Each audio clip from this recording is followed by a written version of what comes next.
안녕하십니까. 저는 인천부평을 국회의원 박성원입니다. 어제 이미 한번 기자회견을 한 바 있습니다. 윤석열 정권의 국정원이 이재명 대표 피습 사건을 조직적으로 축소, 은폐, 왜곡했습니다. 뿐만 아니라 오늘은 존경하는 천준호 의원님과 함께 지난 대선 기간 동안 5월, 6월이죠. 지난 대선 기간 동안 국정원이 이재명 대통령 후보에 대한 테러를 조장했다라고 하는 주장을 하기 위해 이 자리에 섰습니다. 존경하는 국민 여러분, 저는 어제 이 자리에서 윤석열, 김건희의 최측근이자 정치검찰 출신 김상민 전 국정원장 특보가 2024년 1월 발생한 이재명 대표에 대한 테러를 커터칼 살인 미수, 즉 커터칼로 뭔가 했는데 아무 일도 일어나지 않았다는 식의 커터칼 살인 미수라고 축소 왜곡하는 보고서를 작성했다고 폭로한 바 있습니다. 오늘은 이러한 보고서에 더해서 국가정보원이 총리실 대테러센터에 더 이상 이재명 대표에 대한 피습 사건을 테러로 확정할 수 없다는 최종 보고를 함으로써 대선 기간에 이재명 대표에게, 이재명 대통령 후보에게 그렇게 많이 쏟아지는 테러 첩보에도 불구하고 오히려 테러를 방치하고 조장했다라고 하는 주장을 하고자 합니다. 이 핵심 주장을 하기 위해서 오늘 천준호 의원님께서 함께해 주셨습니다. 그러면 준비된 보도자료를 읽기로 하겠습니다. 지금 보시다시피 김상민 특보의 보고서입니다. 이 해당 보고서는 국정원 대테러국장이 국정원의 정상적인 법률 자문 조직, 즉 기획조정실 법률처를 무시하고 김건희 압력으로 임명된 김상민 특보에게 법률 검토를 요청하여 작성된 것입니다. 김상민 특보는 윤석열 탄핵 인용 하루 전인 지난 4월 3일 법원이 적시한 범행 도구인 등산용 칼을 문구용 커터칼이라고 하는 등 상식 이하의 용어를 써가면서 당시 제1야당 대표가 목숨을 잃을 뻔했던 엄중한 사건의 의미를 축소하는 보고서를 작성하여 대테러국에 보냈습니다. 이재명 대표님을 찔렀던 흉기와 동일한 칼을 공개합니다. 바로 이 칼입니다. 공공방송과 국민들의 미풍양속을 해칠 가능성을 있기 때문에 일단 칼 집에 넣었습니다만 그 실체는 이렇습니다. 바로 이 칼입니다. 이 칼과 문구용 커터칼이 같습니까? 전혀 다릅니다. 이렇게 문구용 커터칼로 마치 이재명 대표를 헤아려 했으나 아무런 일도 벌어지지 않았다라는 식의 보고서를 작성을 한 것이 바로 김상민입니다. 이 칼날의 길이는 12.2cm로 말이 등산용 칼이지 이 칼의 이름은 스트롱 아미, 강력한 육군이란 뜻이죠. 입마 살상용으로서도 전혀 손색이 없는 무기입니다. 범인은 심지어 살상력을 더욱 높이기 위해 한쪽 면에만 서 있는 이 칼날의 반대편 부분을 갈아서 치명적으로 이재명 대표를 살해하기 위한 양날의 검으로 만들어서 실행에 옮겨서 이재명 당시 대표의 경정맥의 65%를 자르고 들어갔던 것입니다. 이 칼은 과거 박근혜 대표에 대한 테러 당시 사용된 것과 비슷한 문구용 커터칼입니다. 찌르기는 아예 불가능하고 조금만 힘을 줘도 부러지는 무기로 쓸 수 없는 사무용품에 불과합니다. 제정신이라면 어떻게 이 두 칼을 같은 칼이라고 할 수 있습니까? 그것도 국가 최고 정보기관인 국정원 보고에서 말입니다. 어제 밝힌 대로 이재명 대표에 대한 명백한 테러 사건을 테러로 지정하지 않기 위해 커터칼이다 라고 커터칼 미수로 왜곡 축소하도록 한 조태용 전 국정원장과 김상민 전 특보 그리고 국정원 전 테러국장에 대해서는 직권남용, 허위 공문서 작성 및 행사 그리고 정치관여 혐의로 고발할 예정입니다. 그때 사건 현장에 함께 있었던 천준호 의원님의 추가 보고입니다.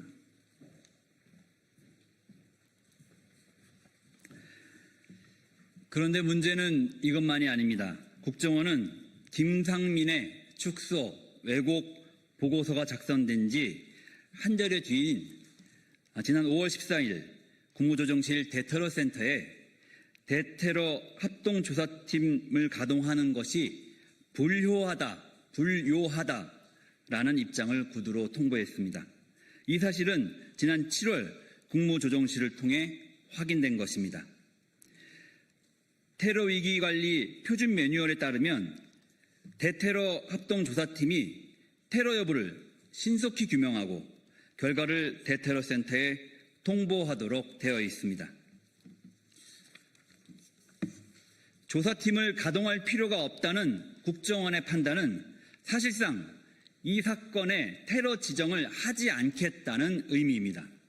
결국 윤석열 정권 국정원은 대법 선고가 난 뒤에도 사건을 3개월 넘게 끌다가 대선 직전 김상민의 축소 왜곡 보고서를 바탕으로 이 사건이 테러에 해당되지 않는다는 결론을 내리고 은폐하려 했던 셈입니다. 사건 직후인 2024년 1월 3일에는 국정원이 즉시 대테러 합동조사팀을 꾸려 합동조사 결과를 국무조정실 대테러센터에 통보한 바 있습니다. 그러나 그 이후 테러 여부를 신속히 규명해야 할 의무가 있는 국정원과 국무조정실 대테러센터는 서로 책임을 떠넘기며 테러 지정을 미뤘고 윤석열 탄핵심판 정국이었던 2025년 4월 3일 정치검사 출신 국정원 특보는 야당 대표이자 유력 대선 주자였던 정치인에 대한 테러를 커터칼 미수라고 다시 한번 축소 왜곡했습니다. 그리고 본격적으로 대통령 선거 유세가 시작된 직후인 지난 5월 14일 국정원은 이 보고서를 근거로 국무조정실 대테러센터에 대테러 합동 조사팀을 다시 가동할 필요가 없다. 즉 유력 대선 주자를 흉기로 찔러 살해하려 했던 사건은 테러가 아니니 국정원 등 관계기관은 손 놓고 있어도 된다라는 신호를 준 것입니다.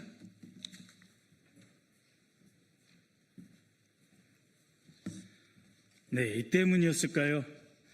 지난 대선 유세 직전부터 이재명 대통령 후보에 대한 테러 위협이 급증했고 그럼에도 불구하고 정치적 균형을 맞춘다면서 여야에 동일하게 파견된 경호팀만으로는 위협 대응이 불가능해서 저희 민주당은 자체적으로 경호지원팀을 편성해서 대선이 끝날 때까지 한시도 긴장을 늦출 수가 없었습니다. 유권자들이 후보자의 얼굴을 잘 볼 수 없다며 불만을 터뜨려도 꼭꼭 숨으려 한다는 상대 후보 측의 네거티브 공세에도 불구하고 저희는 방탄연단과 방탄유리로 후보를 지켜야 했습니다. 국정원 특별보좌관의 커터칼, 사무용 커터칼 미수 보고서는 내란으로 나라를 뒤집어 놓고 치러지는 대통령 선거에서 도저히 이길 가망이 없자 상대 후보, 즉 이재명 후보에 대한 테러를 유도해 제거하려는 참으로 무서우면서도 치졸한 내란 장당들의 책동이었던 것입니다. 2024년 1월 2일 이재명 대표에 대한 테러가 발생했을 때 국정원은 부산지부, 군 및 경찰 관계자를 구성해 대테러 합동조사팀을 소집하여 출동시켰습니다. 테러 여부를 조사하기 위해 출동했다는 이들은 경찰이 살인 미수로 수사하겠다는 말만 듣고 현장에서 철수했다고 합니다. 말도 안 되는 소리입니다. 대테러 주무기관인 국가정보원이 설사 경찰에서 살인 미수로 수사한다고 해도 전문성과 정보를 바탕으로 독립적으로 테러 해당 여부를 판단해야 한다는 국가정보원이, 그래서 테러 방지법이 그토록 필요하다고 했던 국정원이 경찰의 말만 듣고 스스로의 권한을 포기한 것이라고 하니 도대체 말이 되는 소리입니까? 국정원의 역사에 이런 일이 있었습니까? 간첩 잡으러 갔다가 경찰이 간첩 아닌 것 같다 하면 물러납니까?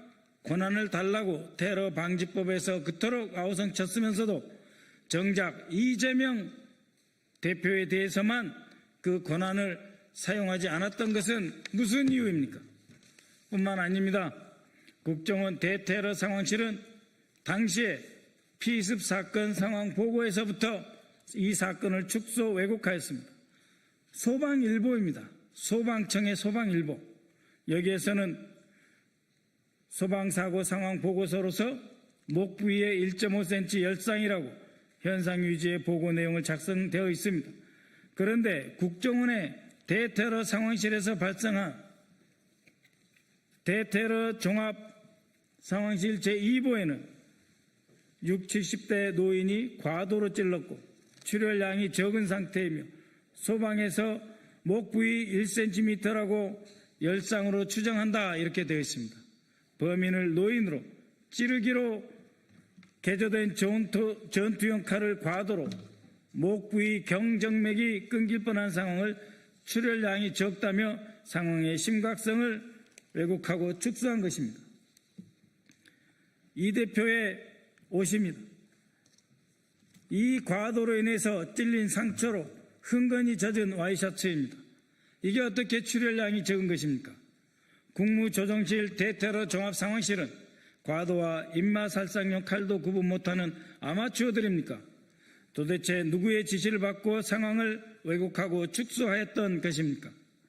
저희 민주당에서는 당시 사건을 의도적으로 축소했다고 총리실 공무원을 고발하자 윤석열 정부의 경찰은 대테러 상황실에서 전송한 문자는 경찰 상황팀이 작성한 문자 내용을 그대로 받아서 전송한 것이다 하며 무혐의 처분하였습니다. 바로 그러한 국가정보원이 야당 대표이자 유력 대선 주자를 정치적으로 죽이려 했던 그런 의도가 없고서야 이렇게 보고서를 작성할 수 있습니까? 현장 증거 인멸 사진입니다.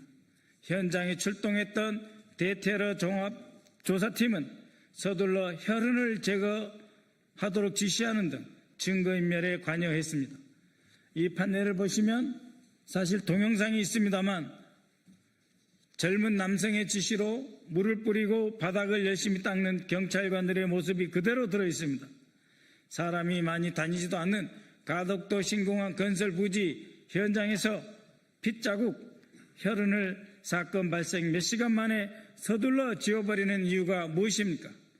대테러 합동조사팀이 사건을 왜곡하고 축소한 것도 모자라 증거인멸을 지시한 것입니다.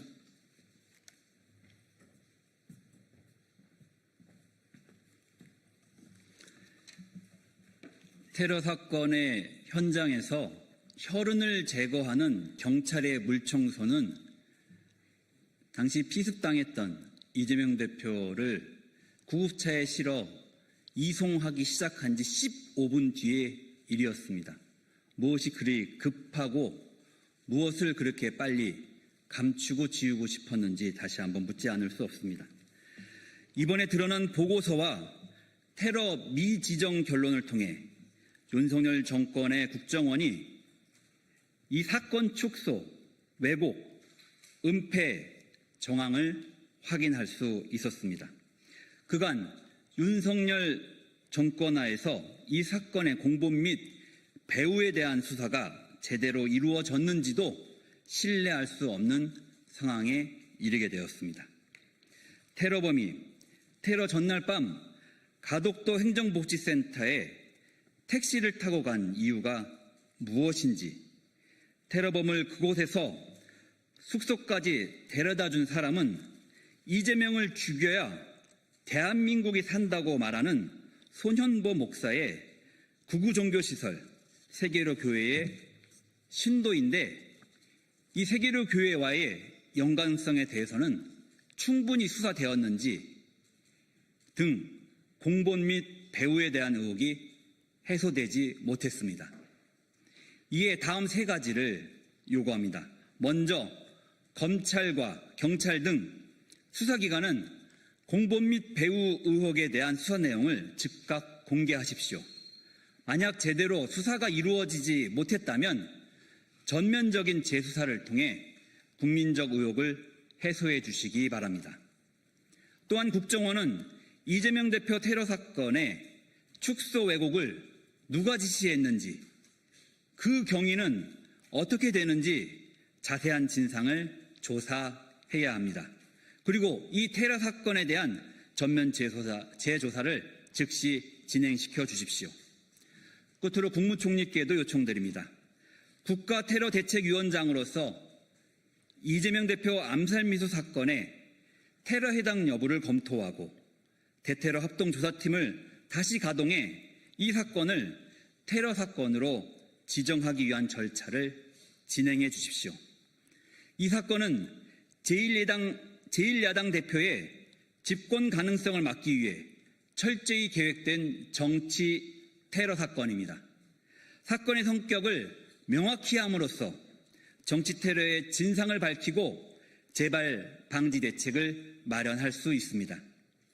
이상의 3대 요구가 관철되고 사건의 진상이 명백히 규명되어 비극적인 정치 테러가 재발하지 않도록 끝까지 최선을 다하겠습니다.